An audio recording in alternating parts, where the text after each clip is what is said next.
Welcome to Miss L's story time for April 13th, 2020. And the book we're going to be reading today is called Otis by Lauren Long. Take a look at the cover picture and you can either whisper to your hand or to somebody in the room with you, who do you think is Otis?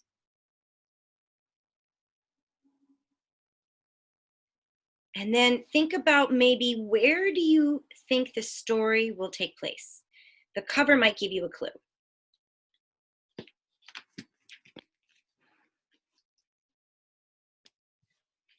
Oh, I like the end pages. I see some ducks and apples, some leaves. Otis with some ducks. Otis by Lauren Long. What kind of vehicle is this? Whisper it to someone near you.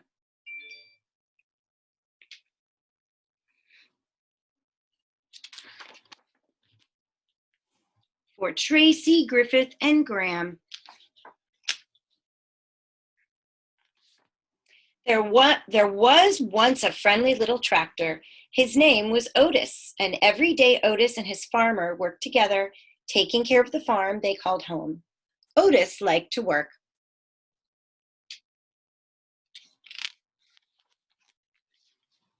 But after working hard all day, Otis was ready to unwind and play. He would ride the rolling hills and skirt mud pond down by the corn. He would leapfrog bales of hay and explode through the haystacks.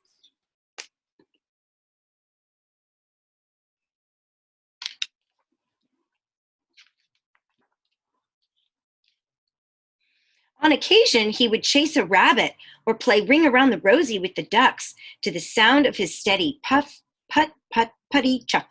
And sometimes at the end of the day, he would just sit under the apple tree and watch the farm below. Every night, tired but happy, Otis would puff, puff into the little stall in the barn that was all his. Here's the first set of pictures. And here's him put, puff into the barn.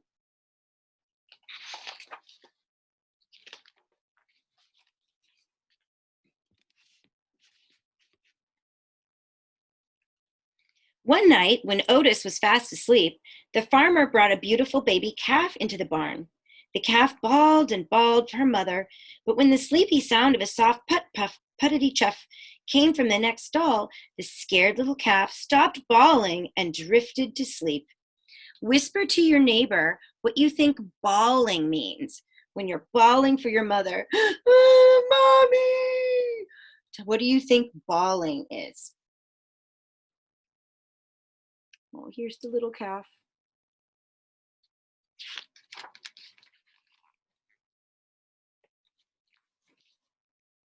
From that day on, the calf started following the little tractor wherever he went. Puff, put, puttity chuff. She followed him over the rolling hills and down by Mud Pond. She was right behind him, leapfrogging bales of hay. And the calf made their games of Ring Around the Rosie all the better.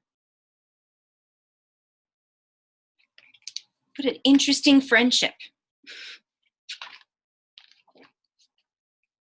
Sometimes, at the end of the day, the two of them would just sit together under the apple tree and watch the farm below. Otis loved his little calf, and the little calf loved Otis.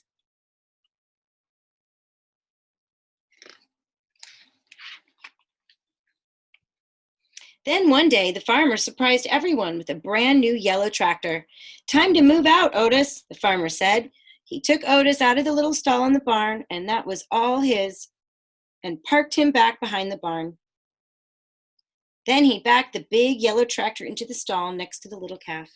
Oh no, what's going to happen to poor Otis? And I wonder what's going to happen to the calf. But the little calf didn't like the big yellow tractor. He had a deep rumbling snore that shook the stall when he slept. There was no one to purr the little calf gently to sleep, no one to spend her days with. And Otis Otis could not even see his farm as the weeds began to cover his tires.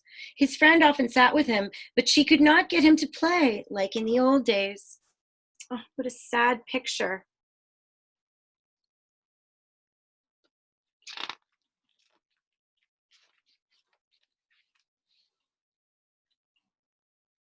It was early summer when the farmer discovered a poster.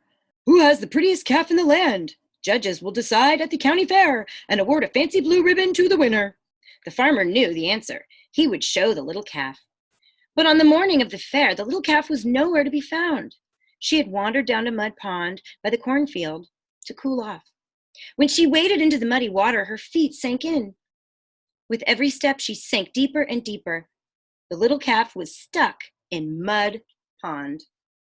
Oh no! Whisper to somebody near you how this page and part of the story makes you feel. Worried, concerned.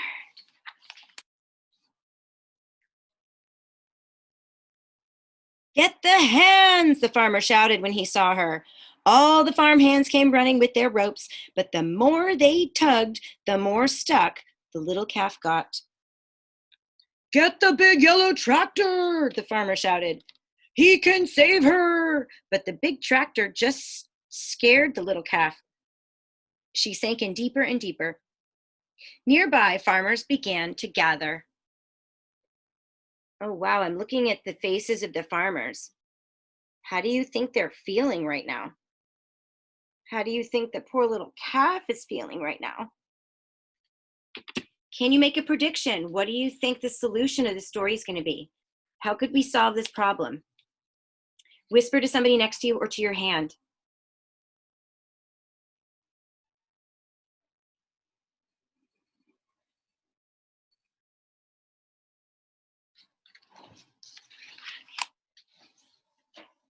Then call Fire Chief Douglas and the fire truck, the farmer shouted. They can save our little calf.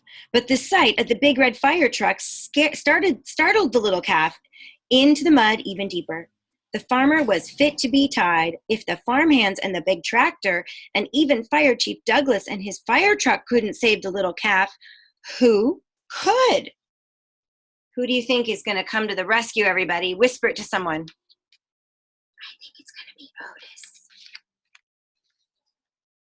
Suddenly, the little calf's ears perked up. Over the hum of the growing crowd, there came a faint sound in the distance, a soft, rhythmic purr, puff, puff, puffity chuff. The crowd turned and looked. The sound became louder, put, puff, puffity chuff. And all at once, Otis puffed from around the barn. He turned and headed straight towards Mud Pond. Oh, I think I might be right that he's to the rescue. Otis puffed down the rolling hill and pulled right up next to the muddy water's edge. The calf heard her friend's puttering purr and bawled. Whoa! It was something like a hello. Then, to the sound of his gentle chuff puff and the amazement of the people in the crowd, Otis slowly began to circle the pond. Do you think he's going to save the calf or not save her? I think he's going to save her. He circled, and the little calf turned and turned, never taking her eyes off her friend.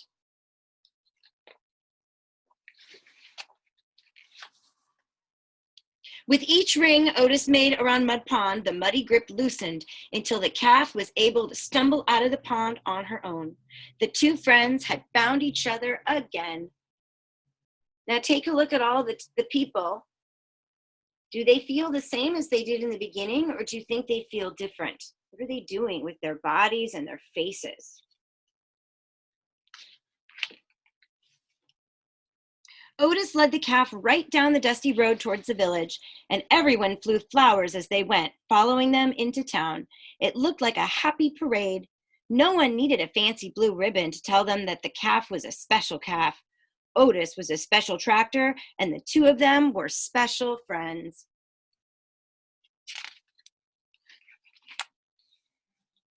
From that day on, the farmer discovered that with Otis's puttering purr besides the chicken coop, his chickens laid more eggs. At milking time, with Otis's gentle chuff nearby, his cows produced more milk. On occasion, Otis even got to join the farmer and the big yellow tractor out in the fields. But often at the end of the day, Otis would just sit with his friend under the apple tree and watch the farm below. The end. Isn't that a cute story? There he is one more time, and here are the end pages of him going away. So give me your silent signal for what you thought of Otis by Lauren Long.